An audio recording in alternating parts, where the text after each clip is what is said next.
جی السلام علیکم، میں ہوں جلیل خان کلاسی، آپ دیکھ رہے ہیں میرا یوٹیوب چینل۔ سیما حیدر کیس کے حوالے سے گفتگو کریں گے۔ کچھ نئی ڈیولپمنٹس، کچھ نئی چیزیں سامنے آئی ہیں اور کچھ حیران کن چیزیں بھی سامنے آئی ہیں سیما کے بچوں کے حوالے سے اور رگو پورہ کے لوگوں کے حوالے سے کہ ان کے اوپر کیا ڈر، کیا خوف ہے جس کی وجہ سے وہ نام نہیں لے رہے، اور اس کے علاوہ مکیش بھاٹی اور اس طرح کچھ اور لوگ ہیں ان کے ساتھ کیا کچھ ہوا ہے، اس کے اوپر گفتگو کریں گے۔ اور ایک بڑی خبر یہ ہے کہ مومن ملک صاحب جو غلام حیدر صاحب کے وکیل ہیں، ان کی ملاقات ہوئی ہے اے پی سنگھ کے ساتھ۔ اور کیا ملاقات ہوئی ہے، کیسے ہوئی ہے، کیا واقعتاً ملاقات ہوئی ہے یا پھر نہیں ہوئی، وہ چیزیں آپ کے سامنے رکھوں گا۔ اور اس کے علاوہ سیما حیدر کیس کے حوالے سے کچھ نئی اپڈیٹس بھی ہیں، وہ بھی آپ کے سامنے رکھوں گا۔ پہلی خبر، بڑی خبر یہ ہے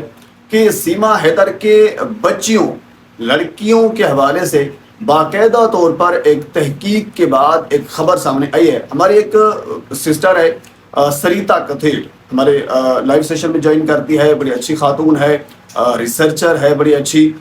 مستند اور کنفرم خبر ان کے پاس ہوتی ہے اور لیٹسٹ خبر ان کے پاس ہوتی ہے۔ انہوں نے ریسرچ کرنے کے بعد یہ خبر دی ہے کہ باقاعدہ طور پر اب سیما کے بچیوں کو، لڑکیوں کو گورنمنٹ جو اسکول ہے اس میں باقاعدہ طور پر داخل کر دیا گیا ہے۔ اب یہ ایک چیز میں یہاں کلیئر کر دوں، ہمیں ان کے بچوں کے حوالے سے، تعلیم کے حوالے سے کوئی غرض نہیں ہے۔ اچھی بات ہے، ان کے بچوں کو پڑھنا چاہیے، تعلیم حاصل کرنی چاہیے، لیکن یہاں تعلیم حاصل کرنے کا نہیں ہے۔ اب ظاہر سی بات ہے، شیلٹر کے طور پر اے پی سنگھ صاحب بھی عدالت میں جا کر یہی کہتے ہیں کہ بچوں کا تو کوئی مسئلہ نہیں ہے، وہ تو تعلیم حاصل کر رہے ہیں۔ یہاں بچوں کی تعلیم کا مسئلہ نہیں ہے، یہاں مسئلہ آئین، قانون اور وائلیشن کا ہے کہ وائلیشن کہاں پہ ہو رہی ہے۔ یعنی ایک بندہ کسی اور ملک سے اٹھتا ہے، وہ بارڈر کراس کر جاتا ہے، اللیگلی طور پر آتا ہے، پیچھے والے بندے یہ کہتے ہیں کہ ہمارا بندہ واپس کر دیں، اس کو یعنی اللیگلی طور پر آیا ہے، اس کو ڈپورٹ کریں، اس کو دھکے ماریں، اس کو نکالیں، اور اس کے پیچھے یعنی جو اس کا ہسبینڈ ہے سیما کا، وہ مختلف اپیلیں دائر کر رہا ہے، وہ بے شمار پرچے درج کروا چکا ہے، وہ وہاں آنے کی تیاری کر رہا ہے، اس نے وہاں ایک وکیل مقرر کیا ہوا ہے۔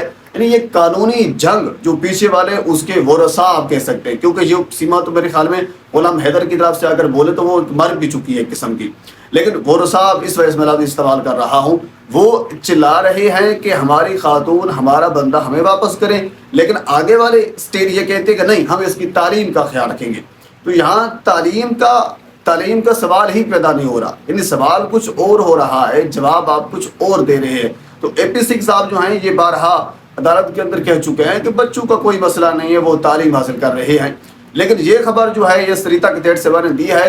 اس سکول کا نام بھی میں آپ کے سامنے رکھ دیتا ہوں۔ اس سکول کا نام ہے جناب علی SDKV، یعنی شانتی دیوی، آگے کے وی سے کوئی بھی کچھ ایبریویشن بنتا ہے۔ یہ رگو پورہ کے جو لوگ ہیں ان کو پتا ہوگا، یہ گورنمنٹ سکول ہے رگو پورہ کے اندر۔ گورنمنٹ سکول کے اندر سیما کے بچیوں کا داخلہ کیا گیا ہے۔ اب سیما کے بچوں کا داخلہ گورنمنٹ سکول کے اندر سچن نے تو کرایا نہیں ہوگا، ظاہر سی بات ہے، سچن کی جو شکل ہے، جو اس کی اوقات ہے، اس کو مزدوری پہ کوئی نہ رکھے، اس کی اتنی حیثیت ہے، تو یہ کس نے سیما کے بچوں کا گورنمنٹ سکول کے اندر داخلہ کرایا ہے؟ اور آپ جانتے ہیں کہ گورنمنٹ سکول کے اندر داخلہ کس بنیاد پر ہوتا ہے؟ یعنی ہمارے ہاں ایک بے فم ہوتا ہے، والدین کا شناختی کارڈ ہوتا ہے، یعنی جو ایک لیگل ڈاکومنٹس ہوتے ہیں اس کنٹری کے اور اس وہاں پہ رہنے والے باشندوں کے، ان تمام تر کی ویریفیکیشن کے بعد پھر ان کا ایڈمیشن ہوتا ہے۔ اگر رگو پورہ کے اندر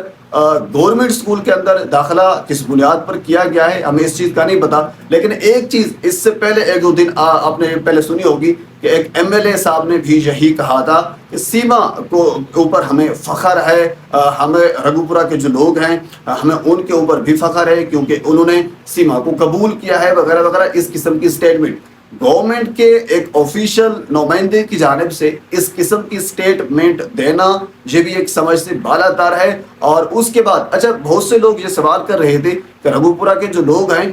وہ اس کے اوپر آواز نہیں اٹھا رہے، اس کے پیچھے ایک بڑی وجہ ہے۔ ایک بندہ، ایک شخصیت جس کا نام ہے مکیش بھاٹی، انہوں نے اس کے اوپر آواز اٹھائی تھی، اور اس کے بعد جہاں تک میری ریسرچ ہے اس کے اوپر بے شمار پرچے درج کروائے گئے۔ اب وہ پرچے بھگتے یا اس کے اوپر بات کرے، اب اس بات ہے، ہر ایک کے اپنے اپنے مسائل ہیں، کچھ نے روزی روٹی کرنی ہے، کچھ نے مزدوری کرنی ہے، کچھ نے کیا کچھ کرنا ہے، اگر سارے اس چیز کے اوپر لگ جائیں اور ان کے اوپر پرچے پھر کٹائے جائیں، درخواستیں ان کے اوپر دی جائیں، تو پھر وہ درخواستوں کو نمٹانے کے اوپر لگے یا اپنی مزدوری کی خاطر کچھ کام کرنے کو لگے؟ انڈرسٹوڈ ہے نا، انہوں نے کچھ روزی روٹی کی خاطر کچھ کرنا تو ہے نا۔ لیکن ہوتا یہی ہے، جہاں تک میں نے ریسرچ کیا ہے، کہ رگو پورہ کے اندر سیما کے اوپر کوئی بندہ گفتگو نہیں کر سکتا۔ آپ ذرا پاور چیک کریں نا، پاور، جس وجہ سے ہم اس کے اوپر تنقید کرتے ہیں کہ ایسا نہیں ہونا چاہیے، اور اسی وجہ سے تنقید کرتے ہیں کیونکہ صرف رگو پورہ کے لوگ اس کے اوپر بات اٹھانے سے جو قاصر ہیں، وہ اس کی وجہ ایک مثال ہے مکیش بھاٹی مارا پہ آپ کے سامنے رکھیے،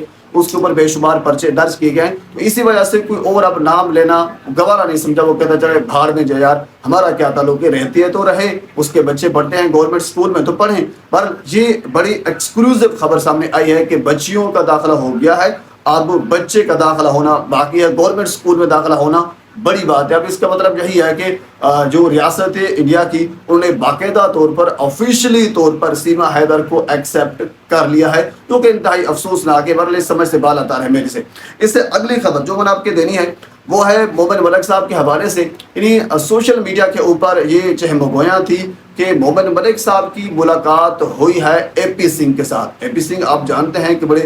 وہ چلاک قسم کے، بڑے شاطر دماغ کا بندہ ہے، اس کے ساتھ ملاقات ہوئی ہے، اور اب ڈیل کا کچھ حساب کتاب، یعنی اس سائٹ پر لوگ اس ملاقات کو لے کر جا رہے تھے۔ رات اے پی سنگھ صاحب ہمارے دوست ہیں، شاہد حسین صاحب کراچی سے ان کا تعلق ہے، بڑے اچھے جرنلسٹ ہیں، میرے اپنے بھی دوست ہیں، ان کے پروگرام میں لائیو سیشن میں مومن ملک صاحب رات موجود تھے، تو شاہد حسین صاحب نے یہ ان سے کلیئر کیا کہ کیا یہ درستی آپ کی اے پی سنگھ کے ساتھ ملاقات ہوئی ہے؟ تو اس کے اوپر پھر مومن ملک صاحب نے یہ کہا جی بالکل، ہماری ملاقات ہمیشہ ہوتی ہے، ہم ناشتہ اکٹھے کرتے ہیں، ہم پورا دن اکٹھے گزارتے ہیں، اور اس کے بعد صرف ہم سوتے الگ ہیں۔ یہ اصل میں انہوں نے ایک طنزیہ مزاج میں ایک طنز کرتے ہوئے یہ بات کی ہے کہ یعنی ہمارا کوئی تعلق نہیں، جس طرح پتہ یہ کہتا ہے کہ جی آپ اگر کہہ رہے ہیں تو پھر ایسا ہی ہوگا۔ اس کے بعد پھر شاہد حسین صاحب نے یہ ان سے کہا کہ آپ، یعنی یہ ہمیں محسوس ہوا ہے کہ اے پی سنگھ صاحب نے آپ سے معافی بھی مانگی ہے اور آپ کا ماتھا بھی چوما ہے۔ تو اس کے اوپر پھر انہوں نے مزید طنز کیا، انہوں نے کہا کہ ماتھا وہ کسی اور کا ان کو چومنا چاہیے، میرا ماتھا چومنے کی ان کو ضرورت نہیں ہے۔ یعنی طنزیہ مزاج میں مومن ملک صاحب نے اس ساری چیز کو ریجیکٹ کیا ہے، اور واضح طور پر ببانگ دور سادہ الفاظ میں، واضح الفاظ میں یہ کہا ہے کہ کوئی ملاقات نہیں ہوئی اور نہ ہی ملاقات ہو سکتی۔ ہاں، اس کے اوپر یہ انہوں نے کہا ہے کہ جو فنڈنگ کے مختلف الزامات لگائے تھے، وہ الزامات کے حوالے سے اگر اے پی سنگھ صاحب معافی مانگ لیتے ہیں تو اس کے بعد پھر میں ان کو معاف کر دوں گا، میرا ان سے کوئی ذاتی جھگڑا نہیں ہے، آئین و قانون کی جنگ ہے جو کہ جاری رہے گی۔ اس کے علاوہ مختلف کیسز کے حوالے سے بھی انہوں نے اپڈیٹ دی ہے کہ کون سا کیس کس جگہ پر ہے۔